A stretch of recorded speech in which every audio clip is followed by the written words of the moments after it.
Hey guys, welcome back to the channel.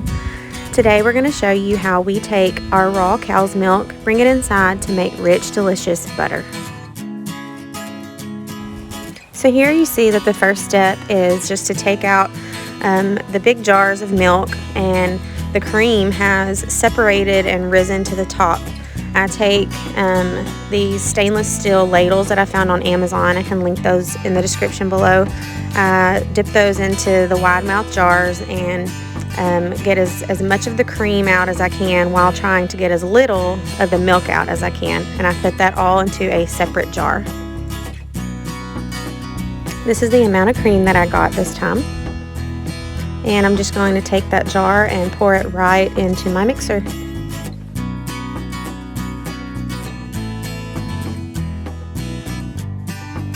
I turn the mixer on medium high and just wait out the process.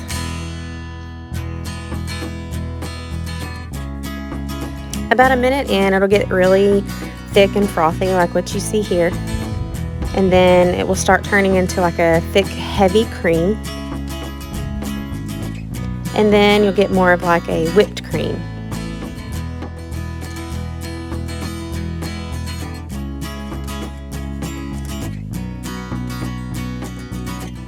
Okay, here you see a big color change. It's turning more into that rich golden buttery color. So right before the butter starts to really separate, it will go from being thick and frothy back to being kind of more watery and sloshy, because those butter fat particles are really starting to mold and mesh together. And that is what we are looking for right here. So then I take my ball of butter and I put it into some ice cold water so I can start pressing out that buttermilk and molding my butter ball. I like to take the buttermilk that's left over and re-strain it back into a jar so I can get every little last bit of butter fat particle so I can stick it to my butter mold. And also that way I already have my buttermilk in a jar and ready to use.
Okay, so we skimmed our cream and we put it in the mixer and we let it all break down, and now we've got this big beautiful ball of gold. And I have my butter mold here and I want to show you. I already made one. I made one yesterday. So this is what I've been doing, popping out my stick of butter, and this is just a standard stick. Now I wrap it in my wax paper.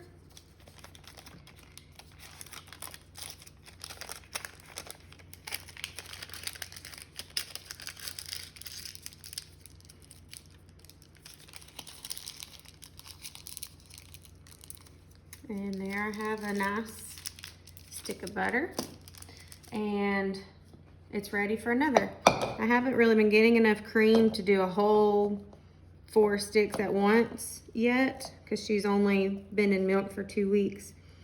But you always want to press your butter out really good with some sort of paddle, or to make sure none of that buttermilk is in there, because it will ruin your butter, make it go bad really fast.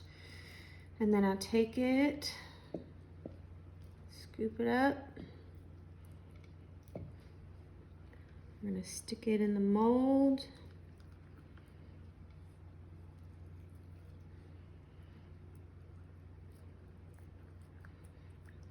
Press that down in there real good so it's a nice solid stick of butter.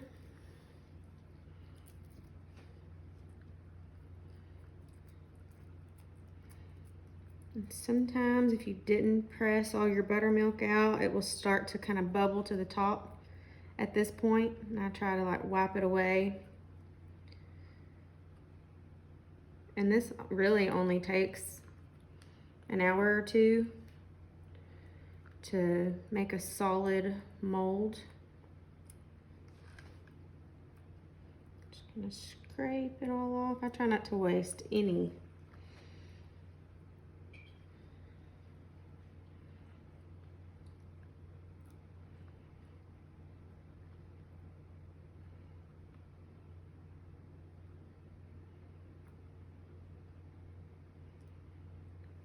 And that's how it will end up in your little mold. And I have a little bit left over. It's not really enough for a whole nother stick. So what I've been doing is just gather up all the rest. And I'll just put the top on the mold, press that in there real good. We'll put this in the fridge, and I'll get another piece of wax paper. I ordered these on Amazon. Just little wax paper strips. You can use it for meat or dairy, candies, homemade candies, lots of different uses. It's been perfect for the butter. And I'll just stick my little butter ball in here. And we use it up so fast anyway, so it won't last very long. And then that's one little batch ready to go in the fridge of our butter. And now we have all of this buttermilk left over. I didn't know this, but all buttermilk is the leftover liquid after you've put your cream in the mixer. These are didn't have as much fat particles in it, and it makes a real buttery, thick, frothy milk. And you can use it in all kinds of recipes. You can feed it to your animals. We like to put it in our pancakes, and it makes really yummy pancakes. It has lots of different uses. So I'll just put tops on these and stick it in the fridge, and we'll use it for other things.